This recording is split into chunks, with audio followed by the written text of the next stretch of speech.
I have two gentlemen joining me to discuss the European elections. With me right here in the studio is a public affairs analyst, Adeniyi Kunnu. Good to have you. Thank you very much. On the news.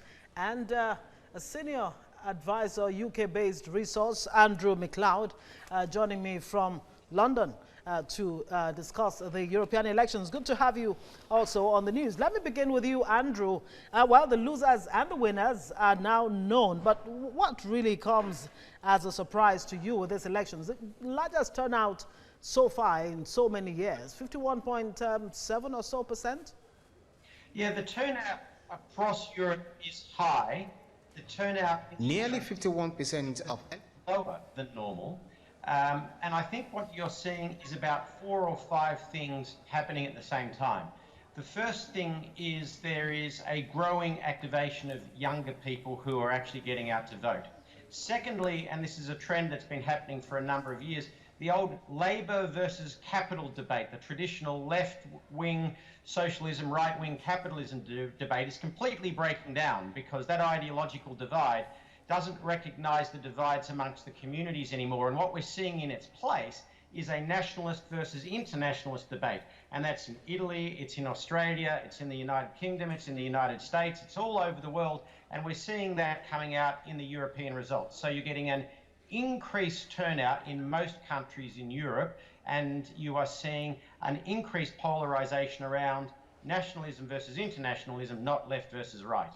All right, let me come to you, Adeniyi. What do you think really has played out in these elections? The two major political groups have received, they've been delivered the biggest blow so far. They've always been in control of the EU Parliament.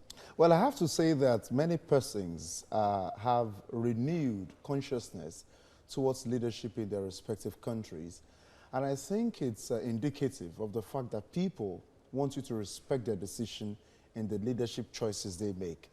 If you look at the British people, which obviously are the closest to us in terms of political history, you'd find out that even the bigwigs could only occupy third and fifth, which is a reflection of what the people have been talking about. Look at Nigel Farage. Nigel Farage's party, the Brexit party. It's back to the Brexit. Only 6-week-old. Yes, and he's made this it's about what he's been driving at over time.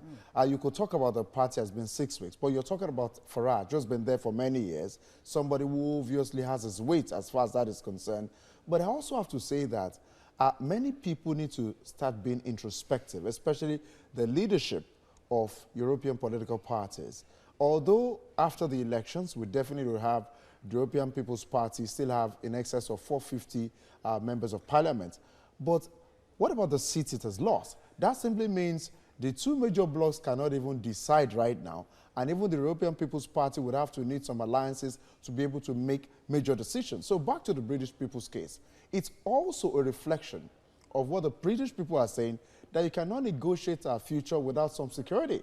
It's a reflection of that, and I think it's very instructive. All right, let me bring this to Andrew. Since you are over there in London, you should have a good pulse of what the British are saying at this point with the Brexit party's incursion into the European Parliament. Does this indicate that the whole Brexit idea may likely determine the future of Europe? No. I think there are two very different things happening. What's happening in the rest of Europe is different from what's happening in Britain because the British debate is focused on Brexit, whereas in Europe, the other countries, they really don't care about Brexit that much one way or the other, the general population. And I think you're overplaying the fact that the Brexit party is only 6 weeks old because the Brexit party gets the vote because of Nigel Farage. And he used to lead UKIP. So you've actually seen the UKIP vote collapse and the Brexit party pick up because most of the pro-Brexit vote that went with Farage would go with Farage if he named his party the Pink Elephant Club or the Blue Kite Club. It doesn't really matter. It's not a 6-week-old party because it's the continuity of Nigel Farage's political party. That 34% that have voted for the Brexit party, 24% is a direct swap over from the UKIP, and another 12% are people that are angry that the British Parliament actually hasn't Brexited as they were supposed to have a couple of months ago. Yet the increase in the Liberal Democrat vote shows that the anti-Brexit move in Britain is also very strong. When you break the vote down, you can see that the 52-48 vote in the Brexit referendum in 2016, more or less half of the country either way, is reflected in these polls too. About 1/3 goes directly to Brexit, about 1/3 goes to anti-Brexit parties, and then the Liberal and the Conservative and Labor parties in the middle split the rest. And you don't quite know how those people would vote, because Labor voters and Conservative voters could have voted Labor and Conservative for a number of reasons, but you only vote for the Brexit party for one reason, and that is because you want a Brexit. Okay. So this all right. let me shows how divided Britain remains. You heard what he said there. I did. But it looks like the biggest winner in this election is the European Parliament itself. Well, the biggest winner that also lost some seats. That simply means for you to have lost certain seats, some persons are not aligning with what they used to believe. Between 2014 and now, lots of things have happened. Brexit has happened. Look at policies on migration. Or more like Brexit has not happened. Well, if you're saying Brexit has happened, well, the date of just getting out is what we're talking about. But the reality is, don't forget that Theresa May has the alternative to withdraw. But at this moment, we're not talking about withdrawal. We're talking about your death knell sign by the end of October. That's a fact. And who talks about Europe and you don't talk about the UK? That's a weighty country in the European Union. So that said, let's also look at the onslaught of the Green Party. Look at what it achieved in Germany, for instance, coming second.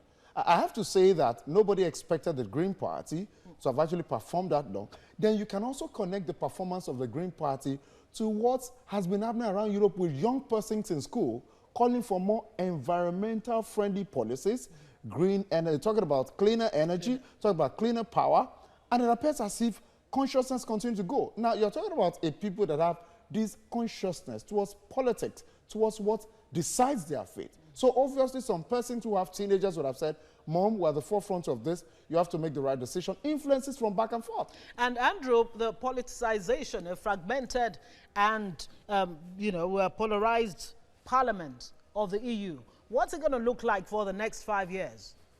The EU Parliament is always polarised and is always fragmented, and that's the nature of 27 odd countries coming together with their own particular interest groups. But the point on Greens, I absolutely agree with, and it goes back to my point earlier of the shifting dynamics of nationalist versus internationalist. Greens are a very internationalist party, particularly around climate change. You have to be internationalist. And what the younger generation is starting to realise is our generation, we have failed. We have failed to stop the climate change catastrophe that is coming.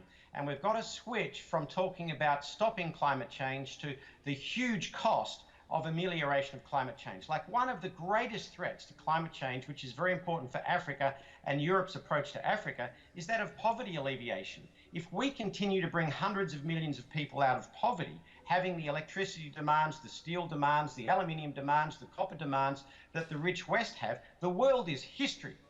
So we've got to find a way of fixing the climate change issue fast so that we can continue to bring hundreds of millions of people out of poverty in China, India and sub-Saharan Africa. The young generation get that. The young generation in Europe get that. The older generation just don't. And this, amongst anything else, is a vote that starts to show the younger people are starting to say to the older generation, you people have failed. And how does this... all right, thank you very much. Let me bring it back here. Yes, please. How does Africa factor in all of this? In fact, it's a whole lot. If you look at one of the most challenging decisions the European Parliament has had to make in the past 3 years, it's about illegal migration. And for many persons who don't understand, the impact on the illegal migration affects both the economy of European countries and their socio-cultural fabrics. And for the European people, beyond the economic impact, which oftentimes could be negative, it's about the assimilation of the people that are coming from different parts of Africa and other parts of the world to their country. If you check Germany, pre the problem in Syria, in Iraq, the Germany of now has changed, and that has immensely caused disaffection to the Christian Democrats. That's a fact of the matter.